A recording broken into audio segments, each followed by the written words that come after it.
Allah Subhanahu wa taala mensyariatkan adanya perceraian, tapi ternyata perceraian itu bisa rujuk gitu loh. Terkadang memang ada orang yang sudah nggak ada solusi, Ustaz. Ana udah capek. Jadi mungkin yang perlu dilakukan istri adalah, kalau dikatakan zalim bisa jadi zalim. Bolehkah seorang istri meminta cerai karena suami sudah tidak bisa bekerja karena faktor umur dan tidak produktif dan sakit-sakitan sehingga tidak bisa memberikan nafkah istri? Selamat datang di channel Kalam Syiar FM. Alhamdulillah alladzi hadana li hadha wa ma kunna linahtadiya laula an hadana Allah. Segala puji bagi Allah Jalla Jalaluh yang telah memberikan hidayahnya kepada kita, membimbing, menunjuki jalan kebaikan dan kebenaran, dan semoga Allah menyempurnakan nikmatnya agar kita mati di atas agama ini. Allahumma salli wa sallim ala abdika wa rasulika Sayyidina wa maulana Muhammadin wa ala alihi wa ashabihi ajma'in. Ya Allah, semoga salawat dan salam, berkah dan nikmat senantiasa Engkau curahkan untuk hamba kekasih-Mu, untuk baginda Nabi kita Muhammad alaihi salatu wassalam, untuk keluarga beliau, untuk istri-istri beliau, untuk putra-putri beliau, dan untuk seluruh sahabat Nabi, dan semoga Allah meridhai kita bersama mereka. Amma ba'd, di antara doa yang dipanjatkan oleh Nabi kita Muhammad alaihi salatu wassalam, beliau mengatakan, Allahumma anfa'ni bima 'allamtani wa 'allimni ma yanfa'uni wa zidni 'ilman. Beliau yang merupakan utusan Allah, panutan seluruh umat manusia, beliau berdoa memohon kepada Allah, ya Allah, jadikan aku mengambil manfaat dari ilmu yang Kau ajarkan kepada aku. Karena kadang-kala kita udah punya ilmu, kita udah belajar, kita udah ngaji, tapi terkadang ilmu itu tidak mewariskan rasa takut kepada Allah, tidak membuat kita semakin dekat kepada Allah. Sebagian kita tahu dengan keutamaan majelis ilmu, tapi malas datang ke majelis ilmu. Sebagian kita tahu dengan perkara-perkara yang haram, tapi tetap dikerjain. Seakan-akan ilmu yang didapat gak manfaat gitu. Makanya kita memohon kepada Allah, Allahumma anfa'ni bima 'allamtani. Ada ilmu yang Kau ajarkan kepada aku, bikin dia jadi manfaat buat aku. Wa 'allimni ma yanfa'uni, dan ajarkan kepada aku yang bermanfaat buat aku. Karena ada ilmu-ilmu yang mengantarkan manusia ke neraka jahanam. Na'udzubillah min dzalik. Maka kita minta kepada Allah ilmu yang bermanfaat. Yang terakhir beliau minta wazidni ilman, dan tambahkan kepada aku ilmu. Maka jamaah rahimakumullah, berusahalah kita untuk bersungguh-sungguh ketika menuntut ilmu. Alhamdulillah di Masjid Abdillah ini ada banyak kajian, ada tafsir ya, ada hadis, ada fiqih, ada tauhid tentunya. Maka berusaha kita untuk menghadiri tatkala kita memang nganggur gitu loh, nggak ngapa-ngapain gitu loh. Beda sama orang sibuk. Ana nggak bisa, Ustaz, ana habis maghrib jaga toko umpamanya, ana kerja sama orang. Tapi ada orang yang memang nggak ngapa-ngapain gitu. Man salaka tariqan yaltamisu fihi ilman sahhalallahu lahu bihi tariqan ilal jannah. Barang siapa yang meniti jalan menuntut ilmu, maka Allah akan memudahkan baginya jalan menuju ke surga.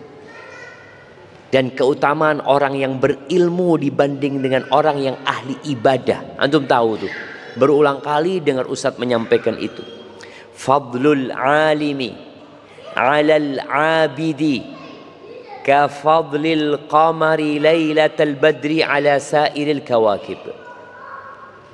Keutamaan orang yang berilmu dibandingkan dengan orang yang ahli ibadah itu seperti keutamaan rembulan di malam purnama dibandingkan dengan bintang-bintang yang ada.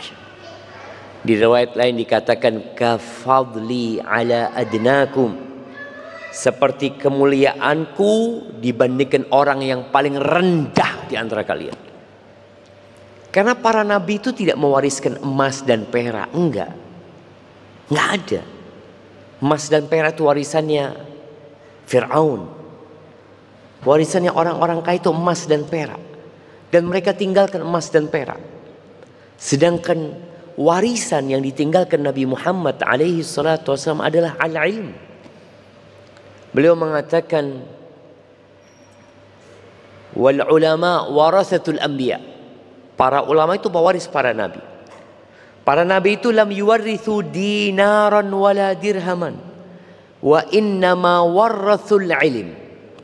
Para nabi itu tidak mewariskan emas dan perak, enggak. Yang diwariskan adalah ilmu. Faman akhadahu akhadha bihaddin wafir. Barang siapa yang mengambil pusaka ini, ilmu ini, maka dia orang yang mengambil keberuntungan yang besar. Tapi kan kita nggak memandang seperti itu. Kita memandang biasa-biasa aja. Tapi coba ada orang datang ke tempat kita pakai Ferrari, insya Allah seluruh masjid keluar itu dia liatin sopo. Bahkan ada yang cuma nunggu orang yang naik, ditungguin, punya siapa ini dilihat. Dia takjub gitu. Dia heran. Ini orang fulus, ini orang beruntung banget. Lah,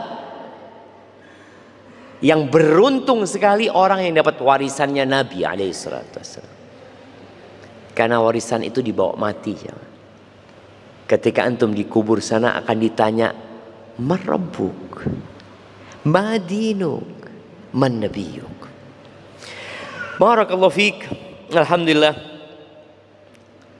kita sampai ke bab berkaitan dengan ar-raj'ah, rujuk, atau ar-rij'ah. Kita udah bicara nikah, habis nikah kita bicara apa? Tolak, udah pisah nih.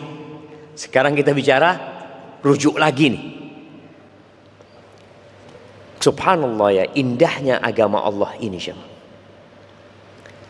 Allah subhanahu wa ta'ala mensyariatkan adanya perceraian, tapi ternyata perceraian itu bisa rujuk gitu loh. Terkadang memang ada orang yang sudah nggak ada solusi, Ustaz, ana udah capek. Akhirnya sang suami mengatakan, anti talik, engkau aku ceraikan. Udah jatuh cerai. Dengan berjalannya waktu Allah kasih iddah. Kita udah bahas tuh iddahnya orang tolak. Kalau orang itu sudah dihubungin dan dia datang bulan, maka iddahnya 3 kali suci. Itu dalam mazhab Syafi'i. 3 kali suci. Artinya di haid yang ketiga dia mulai jadikan suci, ya. Kemudian haid, kemudian suci, kemudian haid, kemudian suci. Di haid yang ketiga selesai. Dan iddahnya orang yang datang bulan itu bisa 90 hari, bisa 6 bulan, bisa 9 bulan, bisa lebih dari itu. Kenapa? Karena masa haid itu sedikit, tapi masa suci bisa panjang. Seperti seorang yang menyusui, dia nggak ada bulan, nggak ada bulan, 6 bulan dia ada bulan. Padahal dia cerai, jadi tahu-tahu bulan ke-7 baru ada bulan. Berarti dia baru sekali suci. Artinya datang bulan itu menunjukkan dia full suci. Kemudian setelah haid, kemudian dia suci lagi. Suci lama lagi karena dia nyusui. Jadi bisa lama. Jadi proses subhanallah. Ketika orang itu menyusui, mungkin suaminya ini jadi tiba kelihatan itu istrimu. Itu bukan anak-anak gitu. Kok masa tega gitu? Tapi Allah udah cerai gitu. Boleh jadi sang istri berubah nanti jadi lebih baik ya. Atau suami yang bertobat kepada Allah Azza wa Jalla. Intinya tadi Islam membolehkan perceraian, tapi sudah diatur dengan begitu indah. Ada masa iddah. Di masa iddah ini ada namanya rujuk untuk cerai 1, 2 ya. Untuk tolak kan ada tolak bain, tolak yang sudah nggak bisa rujuk lagi. Bain yang kecil ada bain yang besar. Bain yang besar itu artinya sang istri harus menikah lagi, kemudian dia bercerai baru bisa balik, baru bisa dia nikah gitu ya. Tapi kalau ada yang seperti perempuan yang belum digauli, ketika diceraikan maka dia udah terpisah, nggak ada iddahnya buat dia. Artinya dia udah jadi orang lain. Kalau bicara iddah ini, kalau bicara rujuk ini, apa artinya rujuk itu? Para ulama menyebutkan, mungkin kalau kita baca rujuk ini bahasa yang biasa dipakai ya. Tapi kalau di buku-buku fikih disebutnya ar-raja'atu atau ar-rija'atu. Pakai fathah atau pakai kasrah. Disebutkan artinya raddul mar'ati ilan nikah. Mengembalikan seorang wanita ke dalam pernikahan min talakin ghairi bain. Dari tolak yang enggak bain. Fil iddati, di masa iddahnya min ghairi isti'nafi aqdin, tanpa ada akad baru. Jadi rujuk itu nggak ada akad baru, nggak ada. Soalnya kadang-kala ada istilah apa istilah orang Jawa itu? Nganyari nikah gitu loh. Loh gimana sih nikah kok dianyari gitu loh. Iya Ustaz, soalnya sudah lawas Ustaz. Sudah lama nikahnya gitu loh. Sudah 20 tahun terus dianyari. Enggak. Jadi yang ada nikah baru. Jadi kalau istrinya ini yang diceraikan keluar dari masa iddah, itu harus nikah baru. Artinya mantan suami. Kalau di masa iddah suami. Jadi kalau ini iddahnya tolak raj'i, tolak yang bisa rujuk. Itu posisi istri. Tapi kalau sudah keluar dari masa iddahnya, posisinya mantan istri. Sang suami mantan suami. Makanya perempuan di masa iddahnya tadi itu dia boleh bersolek jamaah, nggak pakai kerudung dia di rumah, dan dia nggak diusir dari rumahnya, nggak boleh. Mereka para suami mau mengusir istri, nggak, biar dia di rumahnya sampai masa iddahnya habis. Dan di masa iddah itu perempuan dapat hak nafkah, sandang, pangan, papan. Jadi boleh jadi suaminya ngelihat istrinya sholat, ngaji, berubah ya. Kemudian dilihat kok tambah cantik istrinya. Dia merawat dirinya. Jadi di masa iddah itu istri ini masih istri. Jadi boleh apa yang biasa dia lakukan di rumah. Dan suami masih suami. Jadi ingat di masa iddah. Makanya diperbolehkan rujuk. Bicara rujuk ini hukumnya apa? Hukum asalnya boleh cuma rujuk itu. Tapi watajibu au tusannu, menjadi wajib rujuk itu atau sunnah, ada khilaf di antara para ulama. Kalau istrinya diceraikan dalam kondisi haid atau dalam kondisi nifas, itu ada khilaf di antara para ulama. Ada yang mengatakan wajib dia rujuk. Nanti kita akan baca hadisnya Abdullah bin Umar. Karena dia menceraikan istrinya tidak sesuai dengan syariat, tidak sunnah. Maka disebut tolak bid'i. tolak bid'ah. Nih para suami ya, jangan engkau menceraikan istrimu dalam kondisi datang bulan. Haram, gak boleh. Terus kapan sunnahnya? Sunnahnya adalah menceraikan istri dalam posisi suci dan belum digauli. Suci dan belum digauli. Ini menunjukkan bahwa para suami kalau sudah melihat ada gelagat gak enak di rumahnya, dia harus belajar fikih tolak. Jangan bermudah-mudahan mengatakan tolak. Apalagi engkau menceraikan istrimu dalam kondisi tadi sedang haid atau suci sudah dihubungi. Makanya ulama mengatakan, sebagian mengatakan wajib rujuk. Wajib rujukan. Sebagian mengatakan sunnah. Wa tahrumu liqasdid darar, dan haram merujuk kalau tujuannya membahayakan istri.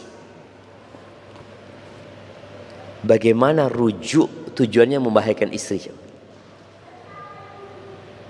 Gimana? Jadi istrinya ini udah ditalak. Kan tadi dia nunggu masa iddah kan? Mungkin waktu tinggal sehari dia datang bulan. Ini suci yang ketiga sudah. Dia tahu suaminya, biasanya istriku ini datang bulan tanggal 10. Sekarang bulan Muharram ya. Berarti dia datang bulan mungkin Muharram, Safar, Rabiul Awal nanti. Tanggal 10 Rabiul Awal dia datang bulan biasanya. Dia sudah diceraikan dari awal Muharram. Maka sehari 2 hari sebelum datang bulan, sang suami mengatakan, saya rujuk kamu. Rujuk jemaah. Dapat 5-7 hari, saya ceraikan kamu. Nunggu lagi masa iddah dia jemaah. Artinya posisi dia ini supaya tidak cepat kawin. Suaminya mungkin sakit hati. Karena dia tahu kayaknya istrinya kalau cerai nanti banyak yang ngelamar dia. Maka tujuan dia hanya untuk membahayakan istri. Maka ini haram hukumnya. La darara wala dhirar. Nggak ada dalam agama kita itu membahayakan diri sendiri atau membahayakan orang lain. Nggak boleh gitu loh. Agama ini dibangun di atas rahmat, di atas kasih sayang, memberikan maslahat, menolak mudarat, bukan malah mendatangkan mudarat. Kemudian watundabu, dan dianjurkan rujuk pada kondisi kedua suami istri menyesal. Rata-rata talak itu karena marah. Maka nasihat ana buat istri, kalau suaminya marah jangan bantah. Kalau suaminya negur, nggak usah dijawab. Katakan jazakallah khair, iya, makasih banyak, udah selesai. Soalnya kondisi suami sedang marah. Lalu tapi yang salah suami, orang kalau sedang marah itu nggak tahu dia salah atau benar. Yang ada ingin melampiaskan emosinya. Maka di sini dianjurkan kalau keduanya menyesali perceraian itu. Sang istri mengatakan, bang aku njaluk sepuro bang. Ya aku sing salah, seperti itu ya. Kemudian sang suami mengatakan, aku juga salah, aku terburu-buru. Ya sudah, aku rujuk. Rujuk jemaah. Baik. Dan makruh kalau dia ngira sang suami ini, aku kayaknya nggak akan baik sama istriku gitu loh. Usah rujuk gitu loh. Jadi makruh kalau sang suami merasa kayaknya kalau aku rujuk ini, aduh, tambah ruwet nanti urusannya. Ya udah nggak usah rujuk. Maka tadi para suami yang mau rujuk hendaklah memperhatikan kira-kira rujuknya anak ini baik atau nggak baik. Kalau dilihat kayaknya enggak, kayaknya anak nggak akan bisa lebih baik. Artinya istrinya mungkin selama ini marah-marah ini itu, kemudian diceraikan sama sang suami. Lalu sang suami mikir, aku masih butuh sama dia, aku masih mau sama dia. Tapi kalau engkau tetap akan berbuat buruk sama dia, enggak usah, sudah. Sudah. Apa dalilnya? Ya, disebutkan di sini bahwasanya mubah, hukum asalnya mubah apabila dia tolaknya tolak raj'i dan tanpa ada tebusan yang dibayarkan oleh perempuan itu dan masih di masa iddah. Dalilnya firman Allah Azza wa Jalla di surat Al-Baqarah ya. Di ayat 228 Allah mengatakan wa bu'ulatuhunna ahaqqu bi raddihinna fi dzalika in aradu islah. Kata Allah, dan suami-suami dari istri-istri tersebut itu lebih berhak untuk mengembalikan istrinya kepada diri mereka kalau tujuannya ingin rujuk memang gitu. Ingin perbaikan, ya sudahlah. Kembalilah kepada istrimu gitu loh. Jadi suami kalau menceraikan dia bisa rujuk. Kalau istri yang khulu nggak bisa rujuk. Karena kalau sudah khulu itu jadinya bain. Dia harus pisah sudah. Kecuali nikah baru. Baik, kemudian firman Allah di surat Al-Baqarah lagi. Tadi 228, di 229 Allah bicara lagi tentang rujuk. Allah mengatakan at-talaqu marratan. Talak yang bisa rujuk itu 2 kali. Fa imsakun bima'rufin au tasrihum bi ihsan. Kalau engkau mau udah rujuk baik-baik. Kalau enggak ya sudah pisah baik-baik gitu loh. Jangan sampai rujuk tapi untuk membahayakan istrinya. Rujuk hanya untuk balas dendam sama istrinya. Jangan. Allah sudah memberikan arahan. Fa imsakun bima'rufin au tasrihum bi ihsan. Kemudian di surat Al-Baqarah ayat 231, bayangkan Allah ketika bicara tolak, Allah bicara rujuk gitu loh. Tolak itu adalah solusi ketika tidak ada solusi. Dan boleh jadi setelah tolak ada solusi yaitu rujuk, kembali lagi. Maka di ayat 231 Allah mengatakan wa idza talaqtumun nisaa fabalagna ajalahunna faamsikuhunna bima'ruf au sarrihuhunna bima'ruf. Kata Allah, apabila kalian menceraikan istri-istri kalian lalu mereka mendekati habisnya masa iddah mereka. Kalau hamil, kapan habisnya? Lahiran. Dia tahu istriku insya Allah lahiran 3 hari lagi. Kemudian dia ingin rujuk. Maka kata Allah Azza wa Jal, fa'amsikuhunna bima'ruf. Kalian rujuk mereka dengan cara yang baik. Atau kalian biarkan mereka sudah habis masa iddahnya, sudah nggak jadi istri kalian lagi. Bima'ruf, dengan cara yang baik. Ahibati fillah, syaitan itu suka sekali dengan perceraian.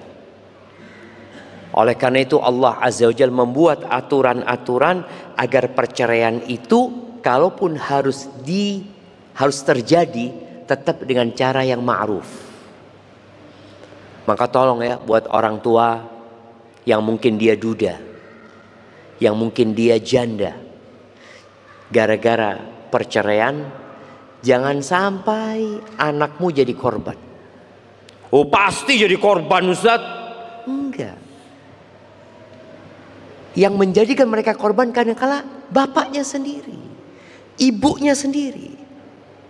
Tapi kalau bima'ruf, dengan cara yang baik cerainya, ya sudah. Ketika ditanya sama anaknya, Umi kenapa cerai Mi? Kata dia, waduh na'udzubillah bapakmu itu mata keranjang. Akhirnya sang anak jadi benci sama bapaknya. Bapakmu itu ngasih nafkah kurang-kurang. Bapakmu kalau ngomong naudzubillah pedas. Terus kasih arahan-arahan anak ini supaya benci kepada bapak. Akhirnya sang anak durhaka sama bapak. Siapa yang menciptakan anak durhaka? Emaknya. Perceraiannya bukan emaknya. Tapi kalau perceraiannya baik-baik, sang ibu ditanya, Umi kenapa Umi cerai? Ya nak, jodohnya sampai situ nak.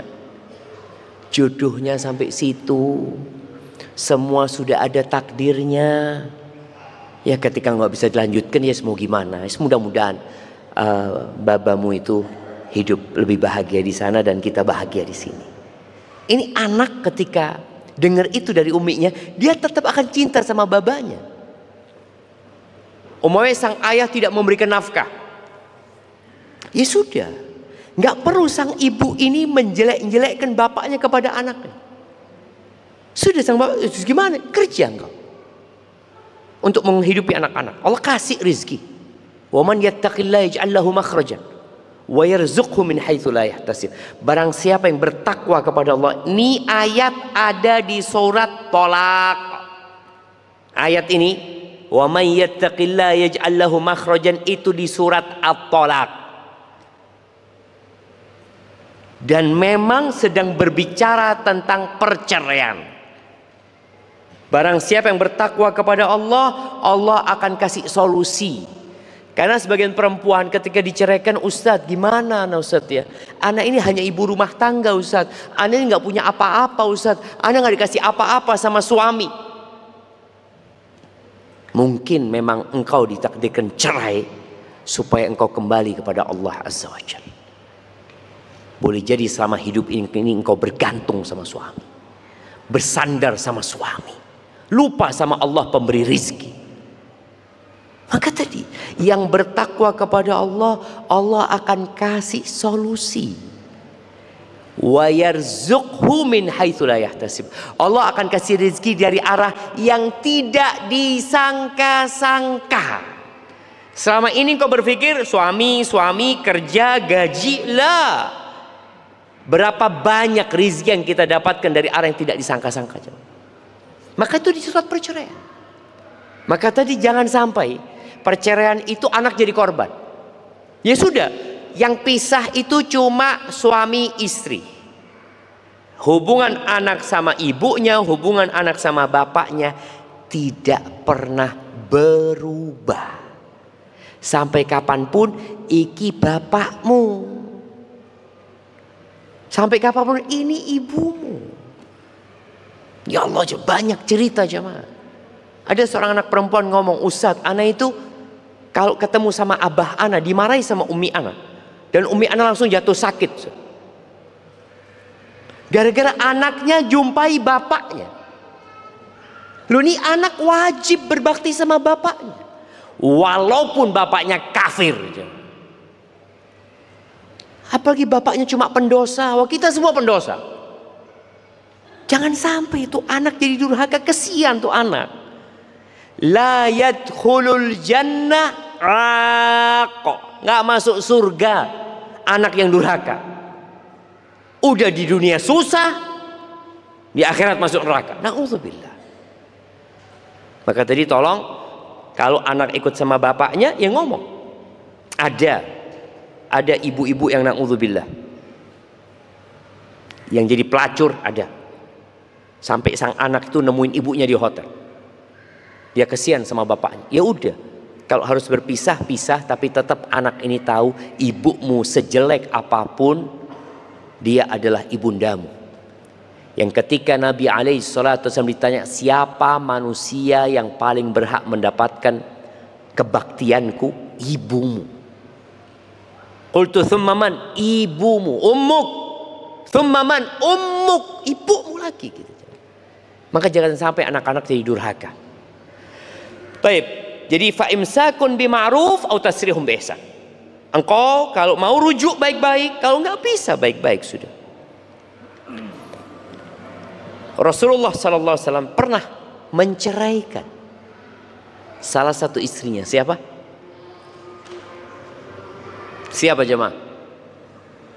Nah, siapa istrinya Nabi SAW yang diceraikan? Nah, siapa? Hafsah putrinya Umar. Hafsah putrinya Umar diceraikan. Kemudian Allah perintahkan untuk merujuknya. Jibril datang kemudian menyuruh Nabi SAW merujuk Hafsah. Dan sampai hari ini para ulama masih kebingungan kenapa diceraikan. Ada banyak riwayat jemaah. Ini menunjukkan bahwasanya urusan rumah tangga kita nggak usah disebarkan ke orang. Oh, iku dipegat pancene pantes, ngomongnya udah enak, ibu. Apa? Orang jadi omongan jangan. Makanya tadi urusan rumah tangga kita kalau perlu antum pakai peredam di rumahnya jangan. Tonggo jangan sampai kerungu, jangan. Udah usah gitu. Ini cerai nggak ada yang tahu kenapa dicerai, tahu rujuk selesai gitu loh. Tapi kalau sudah diceraikan, kemudian omongan kemana-mana, kadangkala rujuknya jadi susah. Mertua ikut campur, nanti ini ipar ikut campur, akhirnya susah mau rujuk. Tapi coba cerai itu tetap di rumah, nggak usah keluar, nggak usah ngomong kemana-mana. Kalau masa iddahnya habis, udah selesai baru pergi gitu loh. Selama masa iddahnya tetap di rumah itu. Boleh jadi nanti rujuk gitu. Cuma tadi ada orang-orang yang nggak belajar fikih tolak. Yang dia tahu cuma kobil tuh terus. Nah, taib. Kemudian hadis Abdullah bin Umar bin Khattab ya, dia pernah menceraikan istrinya dalam kondisi datang bulan. Kemudian Umar bin Khattab ya menyebutkan kepada Nabi SAW bahwasanya anaknya ini menceraikan istrinya dalam kondisi datang bulan. Fataghayyadha Rasulullah sallallahu alaihi wasallam. Nabi marah.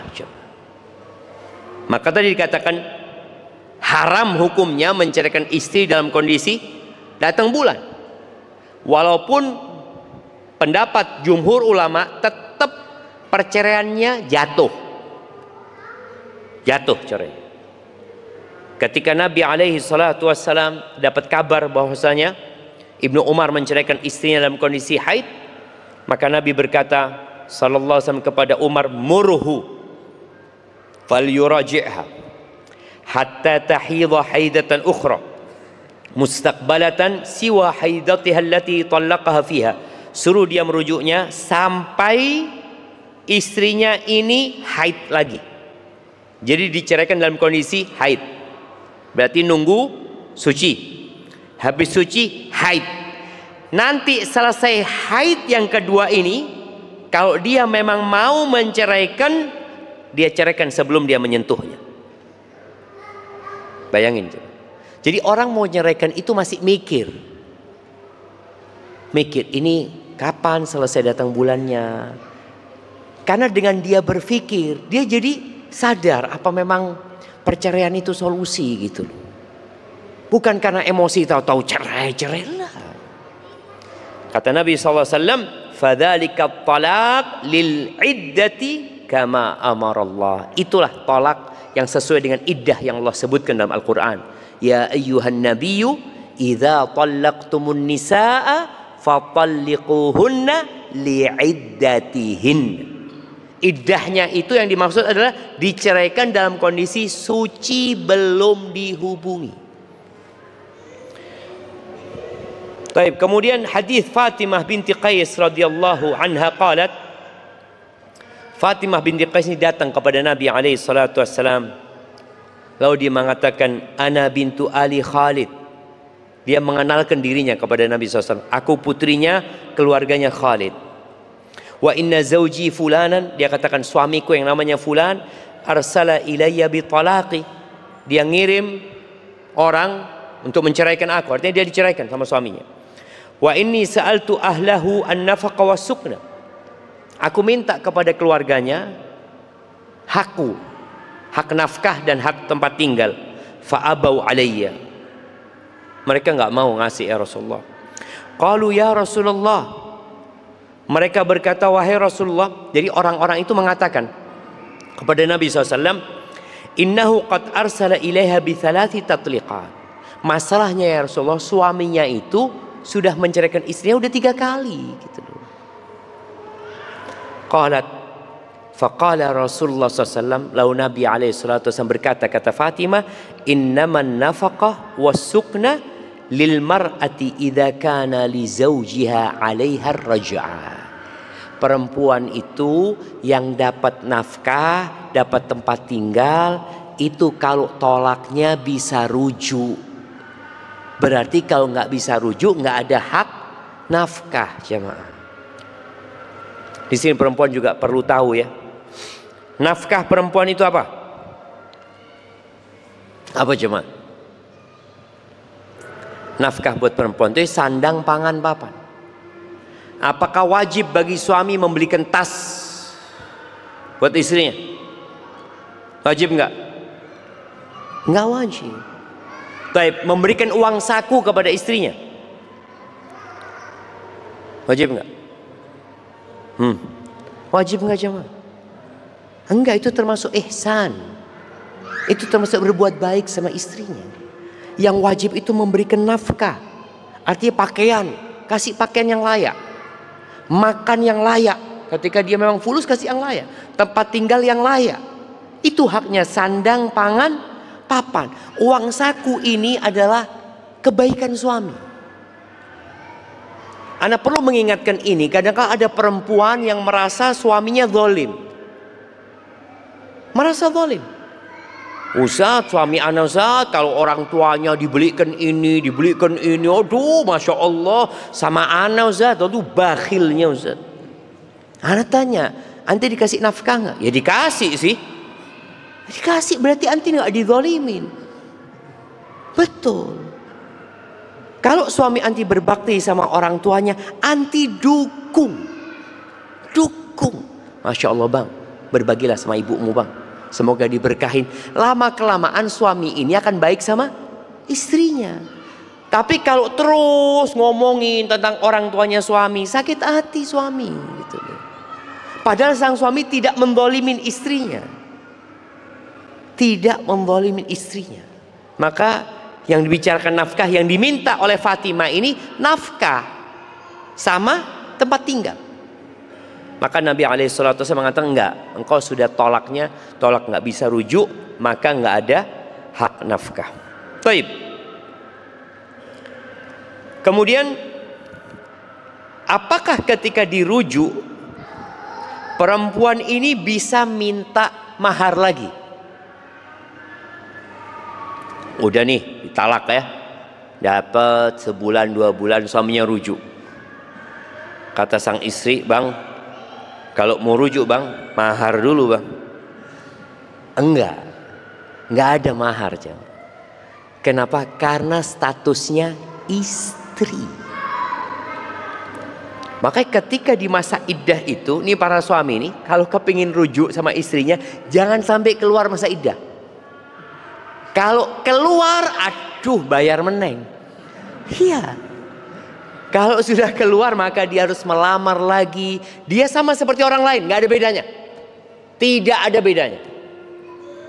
Ketika datang sang suami melamar lagi ya, udah keluar masa iddahnya, sang istri bisa nolak. Dia mengatakan enggak bang, enggak, sudah capek aku hidup sama kamu. Itu bisa nolak. Tapi ketika masa iddah nggak bisa nolak jam. Tidak bisa nolak. Tapi kalau keluar ya sudah. Allah Subhanahu wa taala mengatakan wa bu'ulatuhunna dari ayat yang di Al-Baqarah 228 ya. Ini menyebutkan bahwasanya nggak ada mahar gitu loh. Rujuk itu nggak pakai mahar. Tapi kalau nikah baru itu pakai mahar dan pakai yang lain. Tapi kita mungkin dengarkan adzan dulu.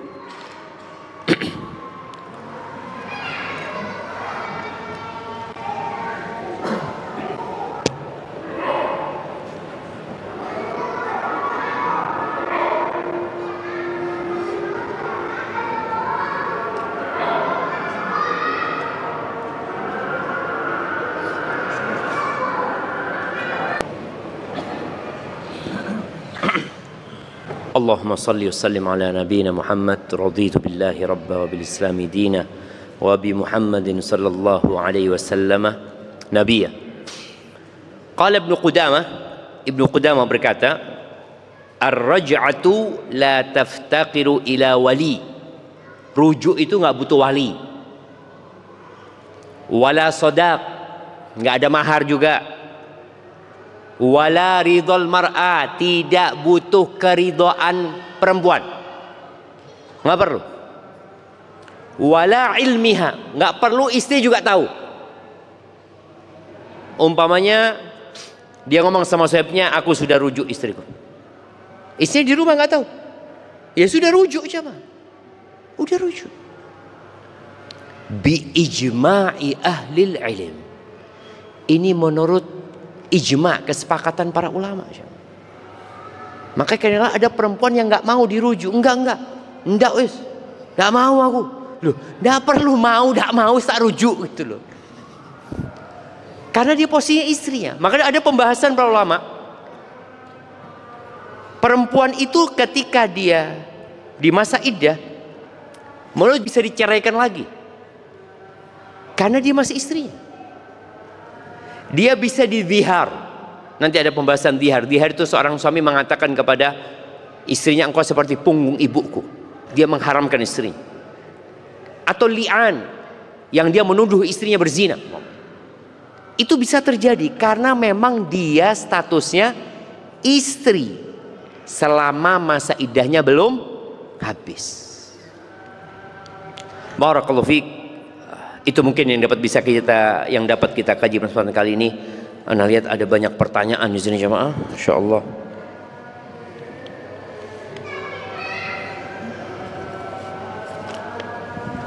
Izin bertanya Ustaz,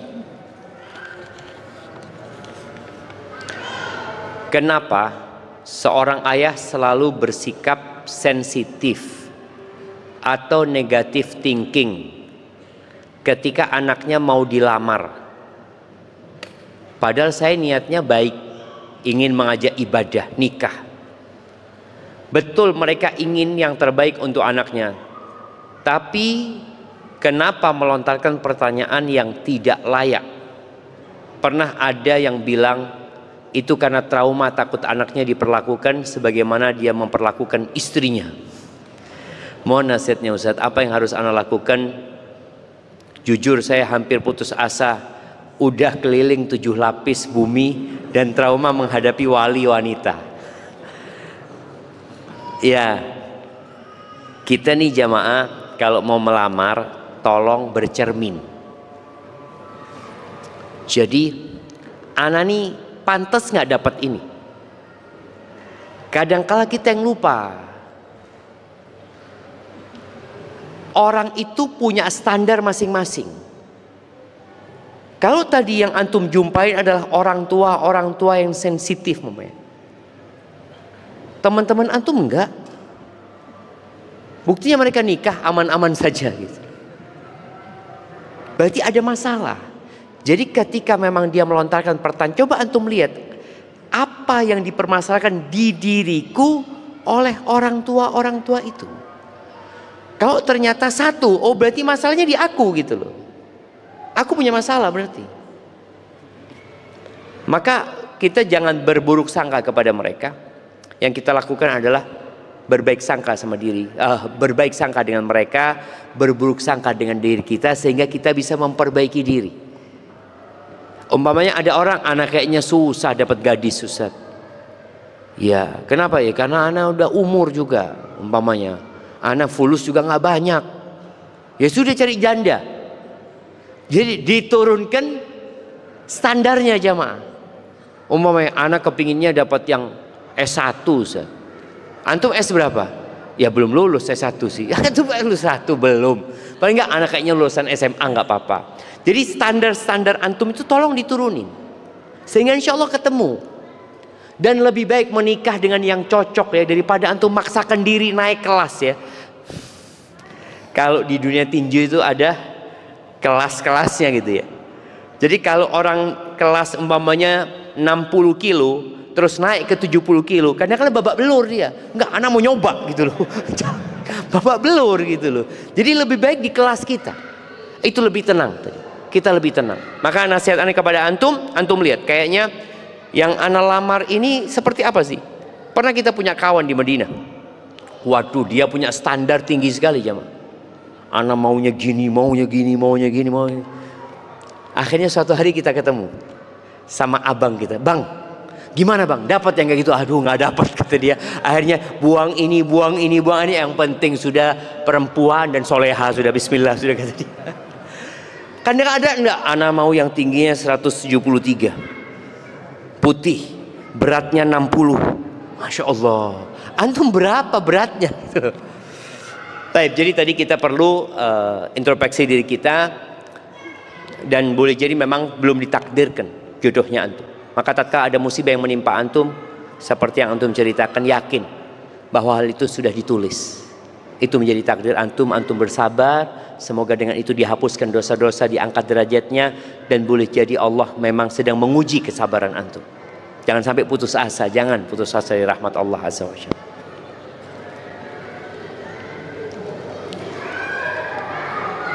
Waduh, izin bertanya terkait pemanfaatan AI dalam membantu menentukan pendapat fikih untuk dijadikan hujjah. Ana masih awam dalam ilmu hadis, jadi ana memanfaatkan AI untuk mencari hadis-hadis dan pendapat ulama. Baru kemudian ana tanyakan ke ustadz yang memahami Al-Quran dan Sunnah sesuai pemahaman salafus soleh. Apakah hal ini diperbolehkan ustadz? Ya kalau sebagai bahan kajian mungkin nggak masalah, tapi bukan sebagai rujukan. Enggak, rujuknya tetap kepada para ulama. Terus kemudian kalau kita bicara AI ini mengikuti tulisan yang paling banyak di dunia sana. Kalau yang nanti orang-orang Syiah pada nulis banyak, maka akan muncul yang dari mereka. Seperti itu. Maka tolong berhati-hati. Tetap Allah mengatakan fas'alu ahla dzikri in kuntum la ta'lamun.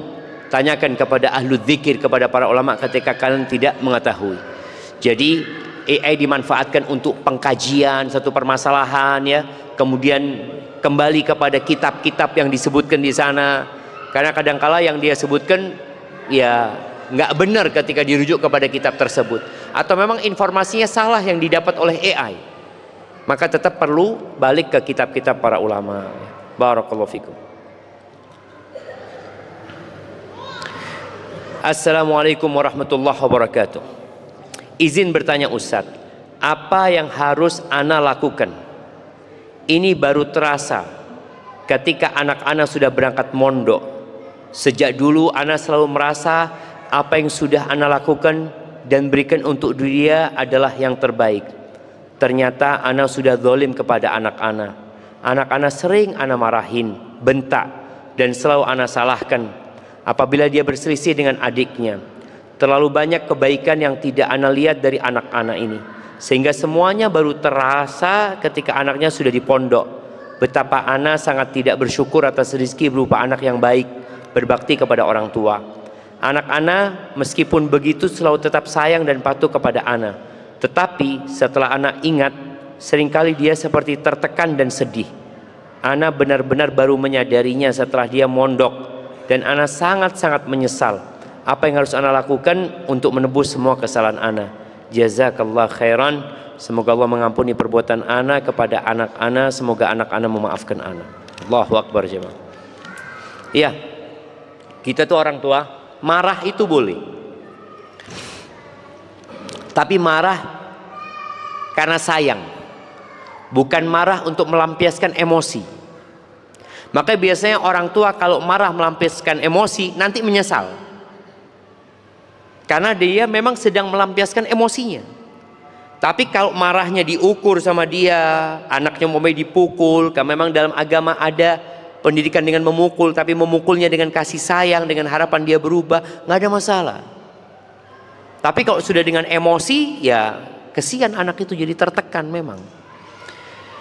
Anak kadang-kadang sedih kalau habis marahin anak ya. Seharusnya nggak marah kita, tapi ada kondisi yang menyebabkan kita marah. Apa yang harus dilakukan oleh ibu? Ya ambil pelajaran. Jangan sampai ini terjadi sama adiknya. Yang sudah terjadi biarlah terjadi. Maka yang perlu engkau lakukan adalah bagaimana mendoakan anakmu, bagaimana memberikan cinta dan kasih sayang kepada dia ya. Sehingga dia selalu mengingat kebaikan orang tuanya. Dia akan lupa dengan ya hal-hal yang mungkin pernah dilakukan oleh ayahnya apabila dia lakukan banyak kebaikan kepada anaknya. Innal hasanati yudhibnas sayyi'at. Kebaikan-kebaikan itu bisa membuat tertutupinya atau hilangnya keburukan-keburukan. Maka banyaklah engkau berbuat baik kepada anakmu. Semoga dengan itu dia memaafkan dan dia jadi lebih cinta kepada orang tuanya. Taib, ini ada pertanyaan, titipan pertanyaan dari para istri. Ada 6 pertanyaannya jemaah. Saya istri kedua yang dinikahi tidak diketahui oleh istri pertama. Saya dan suami tidak ada masalah. Perkawinan saya nyaman dan mesra.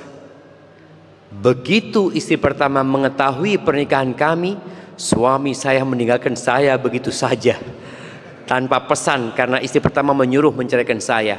Padahal di awal sebelum menikah dia berjanji untuk tidak meninggalkan saya walaupun istri pertamanya tahu.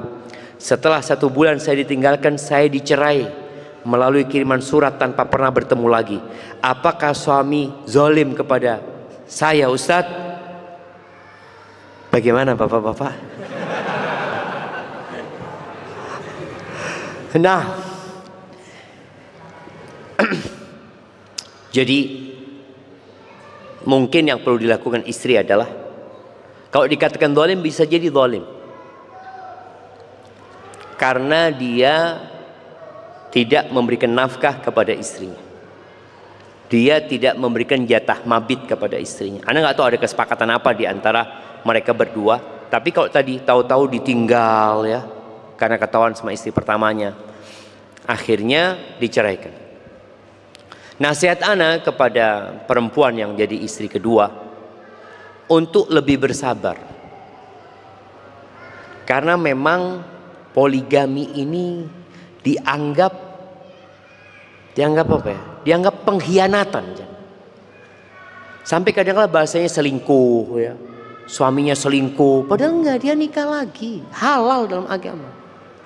Kemudian istri keduanya dikatakan apa?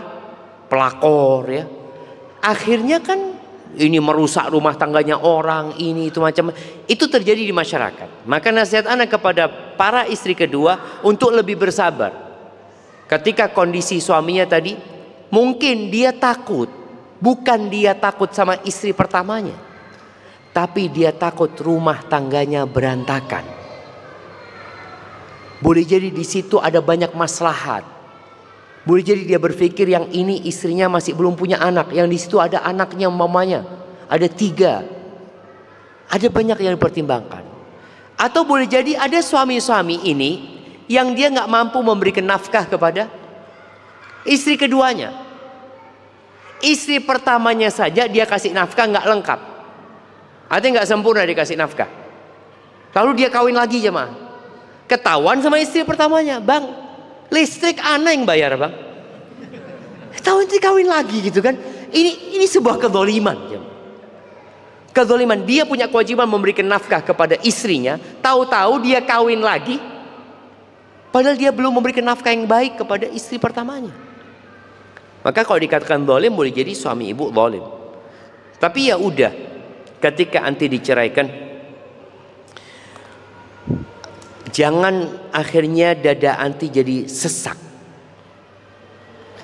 Ada jamaah hal-hal yang harus kita buang dari dada kita. Antum tahu jantung kita ini ada di dada. Ada istilah jadi sempit dadanya karena diisi barang-barang yang gak manfaat. Kalau kamar antum yang luasnya, nih mahasiswa nih, mahasiswa, kos-kosannya berapa kali berapa? Ya 3 kali 3. Dikasih ranjang king size yang 2 meter kali 2, Masya Allah. Kasih kulkas yang double pintunya tuh jemaah, seperti itu. Terus dikasih treadmill sama dia. Ya antum gimana mau masuk, sumpek di kamarnya sendiri gitu loh. Jadi ada yang harus dikeluarkan. Maka nasihatnya kepada yang bertanya ini, udah buanglah masalah itu. Serahkan sama Allah Azza wa Jalla. Suamimu akan dihisab. Dan suamimu pernah baik sama engkau juga. Engkau bisa berbaik sangat mungkin. Dia punya masalah yang memang menyebabkan dia harus berpisah dengan engkau. Ya udah baik-baik. Engkau lanjutkan hidupmu dengan ketakwaan kepada Allah Azza wa Jalla. Wa may yattaqillah yaj'al lahu makhrajan. Barang siapa bertakwa kepada Allah, pasti Allah kasih solusi. Wa yarzuqhu min haitsu la yahtasib, dan dikasih rezeki dari arah yang tidak disangka-sangka. Barakallahu fikum. Yang kedua, saya seorang istri yang sudah bercerai dan mantan suami tidak memberikan nafkah ke anak-anaknya. Bisakah nafkah ke anak-anaknya dihitung sebagai utang? Dan sampai kapan nafkah untuk anak itu menjadi tanggung jawab bapaknya? Nah, kalau bisa dihitung utang. Dia akan mempertanggungjawabkannya nanti di hadapan Allah Azza wa Jalla ketika dia tidak memberikan nafkah. Sampai kapan diberi nafkah? Ya sampai anak itu bisa mandiri. Ada yang mengatakan sampai balik belum tentu bisa, tapi ada yang sudah mandiri, sudah dikasih ilmu. Maka ini tugasnya bapak ketika bercerai, bukan hanya ngasih nafkah tadi sandang pangan papan, tapi perhatikan pendidikan anaknya. Dia yang bakal ditanya sama Allah Azza wa Jalla. Kullukum ra'in wa kullukum mas'ulun an ra'iyati. Semua kalian pemimpin dan akan dimintain pertanggungjawaban atas apa yang dia pimpin.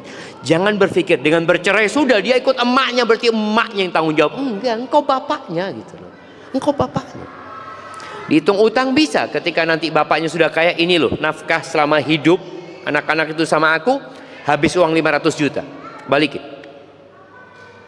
Dia balikin. Kalau enggak jadi utang di akhirat nanti. Kecuali sang ibu mengikhlaskan. Sang ibu mengikhlaskan. Subhanallah ya. Ana pernah ceritakan di sini atau di tempat lain. Ada satu jemaah umrah. Dia ngomong, Ustadz, dia sama suaminya. Dia cerita, ana ini kakak beradik 2 perempuan, Ustadz. Bapak ana itu zalim, Ustadz. Ana tahu bagaimana KDRT yang dilakukan oleh bapak ana kepada ibu ana. Ana seorang adik, anak kelas 2 SD, kakak anak kelas 4 SD. Akhirnya bapak nyerahkan ibu nggak nikah lagi, bapak udah nikah lagi ya. Ibu anak itu jadi ART Ustaz, jadi tukang cuci-cuci, subhanallah. Tapi ibu anak itu baik Ustaz. Nggak pernah ibu anak itu menceritakan keburukan bapak. Akhirnya 2 anaknya ini sukses kaya raya, jam. 2 anak perempuannya. Dan sang ibu mengatakan, nah ingat sama bapakmu. Ingat sama bapak. Sang kakak males gitu loh. Karena sang kakak kan kelas 4. Jadi dia lebih sering melihat kezaliman bapaknya. Tapi sang ibu mengatakan, nak bagaimanapun itu bapakmu. Engkau wajib berbakti sama ayahmu. Masya Allah syamah.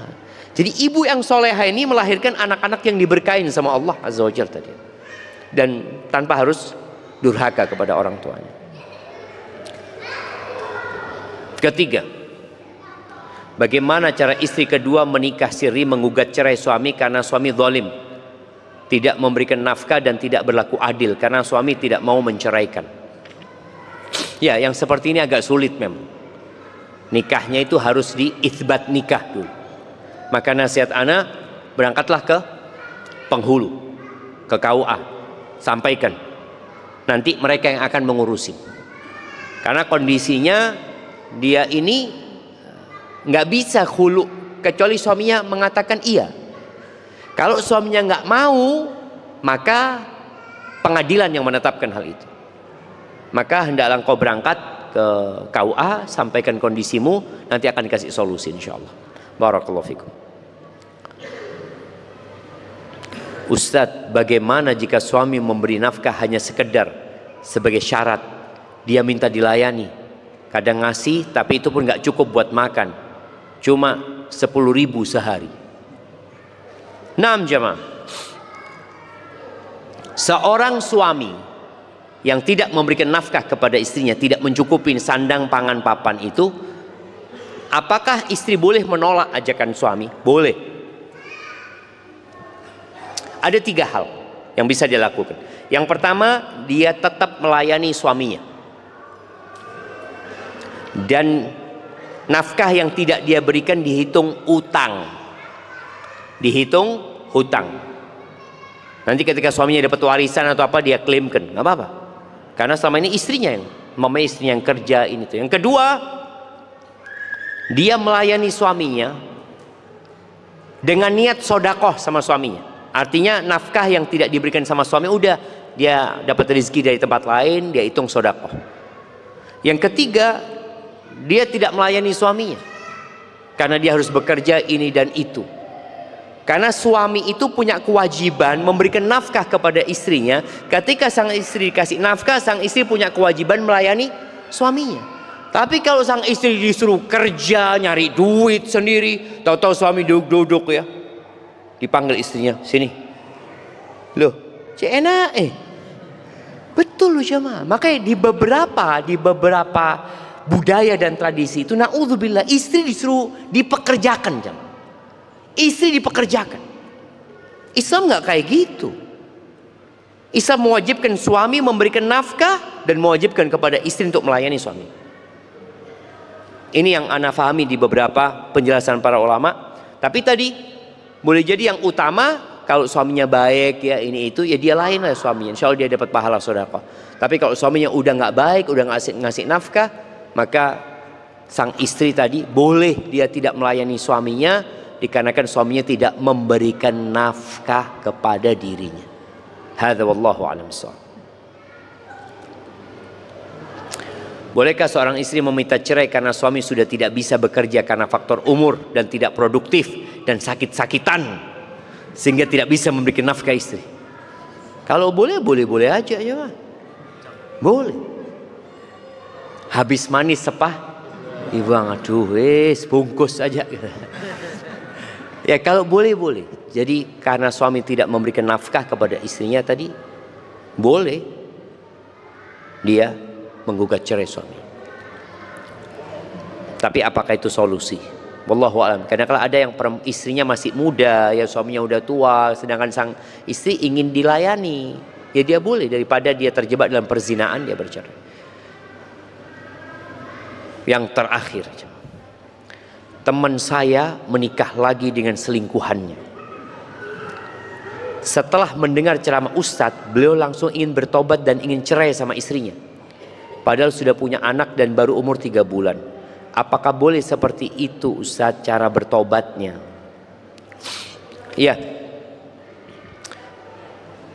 nggak tahu kenapa dia mau menceraikan istrinya. Apakah dia merasa berbuat dosa? Jadi seorang ketika berzina, jamaah, ini tadi disebut teman saya menikah lagi dengan selingkuhannya. Apakah dia sudah berzina dengan perempuan ini? Kalau dia sudah berzina, maka solusinya bukan menikah, tapi bertobat. Setelah bertobat baru menikah. Karena ada sebagian orang berpikir dengan menikah dosanya terhapuskan. Wis, saya sudah nikah, sudah aman. Enggak. Dosa zina itu dengan tobat, bukan dengan menikah. Bahkan sebagian ulama berpendapat nikahnya pezina ini bisa jadi nggak sah nantinya. Sama-sama pezina. Dia seharusnya bertobat dulu baru menikah.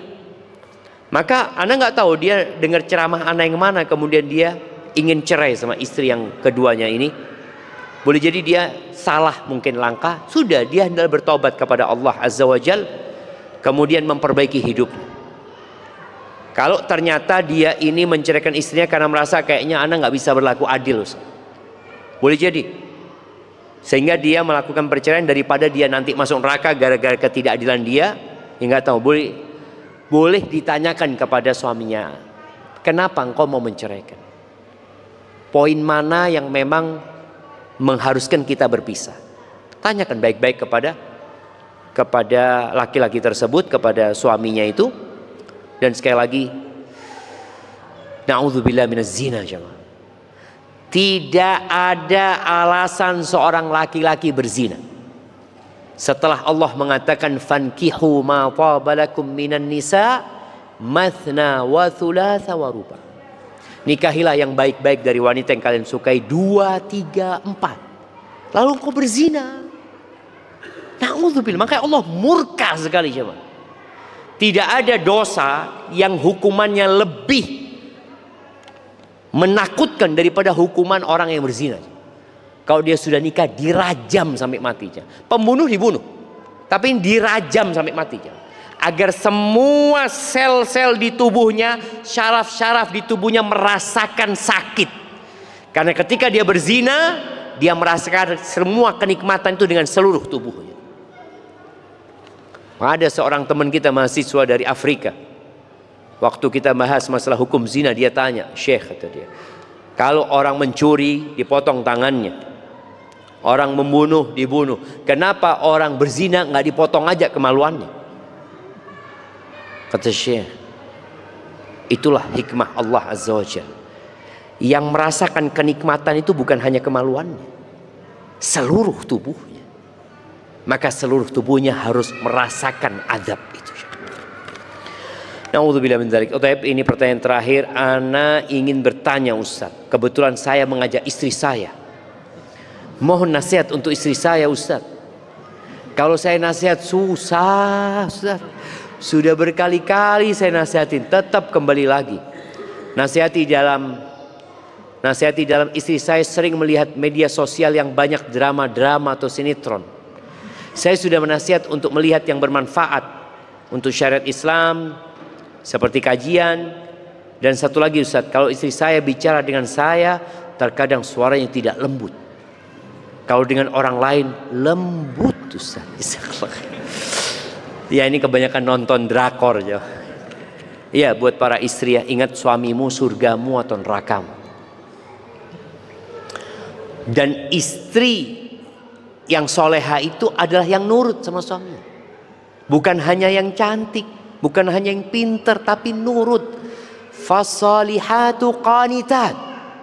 Dia taat sama Allah, dia nurut sama suaminya. Sampai kata Nabi SAW, "Lau kuntu amiran ahadan ay yasjuda li ahadin la amartul mar'ata an tasjuda li zawjiha li idhami haqqihi 'alaiha." Kalau aku memerintahkan seorang untuk sujud kepada orang lain, maka aku perintahkan kepada istri untuk sujud kepada suaminya. Karena besarnya hak suami. Wala tajidul mar'atu halawatal ibadah hatta tuaddiya haqqa zawjiha. Dan seorang istri, ingat nih para istri ya, tidak akan merasakan lezatnya beribadah, lezatnya sholat, lezatnya puasa, lezatnya baca Quran, lezatnya zikir, nggak akan dia rasakan. Nikmatnya itu nggak akan. Dia akan melakukan itu hanya kewajiban, hanya tugas. Kapan dia akan merasakan nikmatnya ibadah? Sampai dia memenuhi hak-hak suaminya.